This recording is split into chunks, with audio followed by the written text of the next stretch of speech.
Le 7 et 8 décembre prochain, la cathédrale Notre-Dame de Paris va rouvrir ses portes.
Alors salut à tous, c'est Evangelise. Aujourd'hui, nouvelle vidéo plus posée, plus tranquille. On va parler de Notre-Dame de Paris, donc, qui va ouvrir ses portes le 7 et 8 décembre prochain. Euh, et on va parler des chiffres, de ce qu'il s'est passé, des campagnes de travaux. On va regarder tout cela. Alors, comme vous savez bien sûr, la cathédrale Notre-Dame de Paris, elle a subi en fait un incendie qui a complètement détruit la toiture. Le 15 avril 2019, tout le monde a vu la flèche tomber, la cathédrale Notre-Dame de Paris, la toiture s'effondrer et la flèche aussi tomber. Ça a été vraiment de nombreuses émotions, tout le monde a réagi, c'était un événement que le monde a suivi et on va parler en fait tout d'abord des dégâts. Donc il y a la flèche donc, de Viollet-le-Duc qui avait été érigée au 19e siècle qui s'est effondrée. Donc la grande flèche, quand on l'a vue tomber, tout le monde pleurait, les gens regardaient, étaient abattus, ne comprenaient pas ce qui se passait.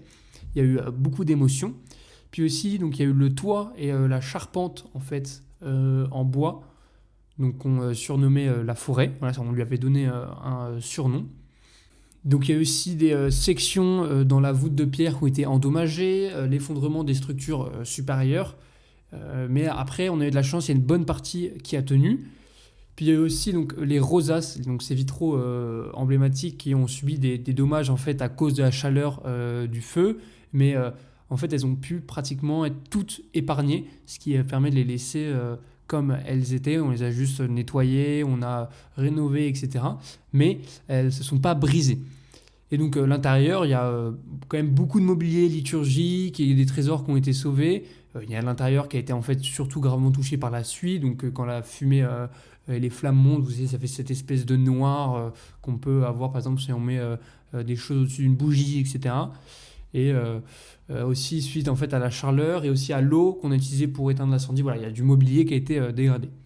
Donc, ça, c'est à peu près tout ce qui a été dégradé dans la cathédrale Notre-Dame de Paris. Puis après, donc, il y a eu des actions immédiates au niveau des travaux. Il y a eu d'abord donc, le sauvetage des œuvres d'art. Donc, quand les pompiers spécialistes sont arrivés, ils sont rentrés dedans pour essayer de sauver le maximum de choses. Donc, il y en a pas mal qui ont été sauvées.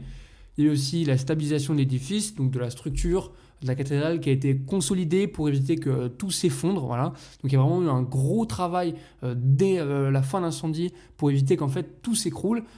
Et ça, c'était très important parce que c'était pour éviter donc, l'effondrement des parties qui étaient fragilisées. Puis après, il y a eu une troisième action qui a pratiquement été immédiate à un jour près, c'est une campagne internationale de dons. Donc il y a eu une énorme vague de solidarité mondiale avec des grandes personnes publiques telles que Bernard Arnault, François Pinault, bon, des grosses fortunes françaises, mais aussi à l'international, américaines, anglaises, etc., de nombreuses. Voilà, donc ça a permis de collecter près d'1 milliard d'euros. Donc c'est énorme pour les travaux. Et tout cet argent a été remis pour restaurer la cathédrale. Puis après, il y a eu donc, les travaux qui ont été faits avec un plan de travaux assez simple. Il y avait la consolidation initiale qui partait de 2019 à 2021. Donc c'est les 2 premières années, en fait, on s'est concentré sur le renforcement des murs, des arcs-boutants, et aussi la dépose d'échafaudage autour de la flèche pour donc essayer de la remonter. Puis, il y a eu aussi un nettoyage, des diagnostics, des travaux, tels que des devis pour tout refaire ce qui avait été détruit, donc pour évaluer en fait l'état de la cathédrale Notre-Dame de Paris et préparer en fait la restauration juste après. Puis après, il y a eu une très très grande phase de restauration active de 2022 à 2024. Donc la reconstruction de la charpente en bois qui est pratiquement terminée. La majorité a été faite en fait avec des artisans qui utilisaient des techniques traditionnelles. On a voulu vraiment refaire comme elle l'était avant. Il y a aussi la flèche qui a été montée récemment en 2024, qui était une pièce emblématique en fait de la cathédrale Notre-Dame de Paris. Et en plus, ils l'ont refait pratiquement, en fait, ils l'ont fait à l'identique sur les plans de Viollet-le-Duc, donc celui qui avait construit la flèche au 19e siècle.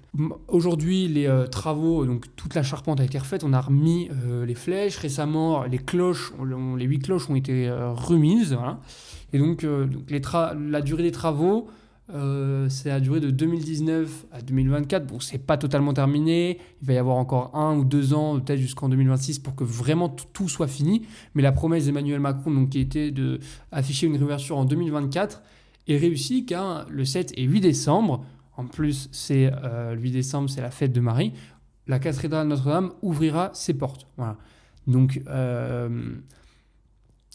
de base, c'était pour les Jeux Olympiques, mais bon, les travaux ont un peu pris de retard, c'est normal, c'était pas forcément facile. Mais du coup, en 2024, on pourra, donc 7 et 8 décembre, rentrer dans Notre-Dame de Paris. Maintenant, le coût estimé en fait des travaux, il était élevé à 850 millions d'euros pour la totalité des travaux.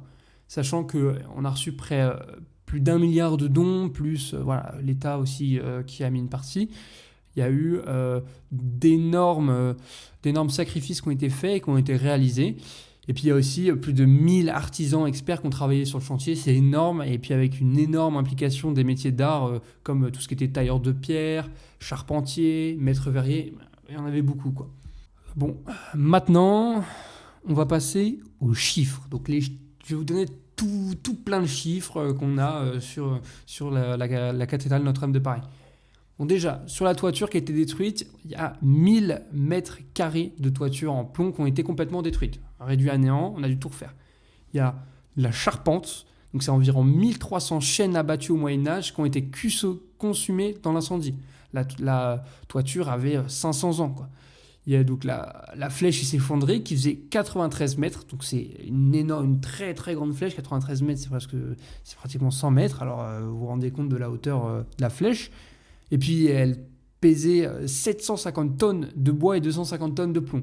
Donc, c'était une flèche qui était extrêmement lourde et c'était pratiquement une prouesse technique de l'avoir construite ici. Et puis, en pierre effondrée, donc sur les dégâts, il y a eu 300 tonnes de pierres qui ont été endommagées ou qui sont tombées lors de l'incendie. Voilà. Maintenant, donc, on va passer aux chiffres sur les travaux de restauration. Donc au niveau des dons collectés, il y a environ 835 millions d'euros de promesses de dons qui ont été reçus. Bon, Bernard Arnault, j'en ai parlé, de 200 millions d'euros. François Pinault, 100 millions d'euros. Bref, voilà. Ça, et il y a eu de nombreuses entreprises. Après, il y a eu l'échafaudage qui était constitué de 40 000 pièces. Donc 250 tonnes de métal d'échafaudage qui se sont mis autour de la cathédrale Notre-Dame de Paris. Il y a eu environ 150 ouvriers qui travaillaient chaque jour sur le site et vraiment, on ne peut que les remercier. Voilà. Et il y avait même des fois 200 ouvriers, quoi. C'était titanesque.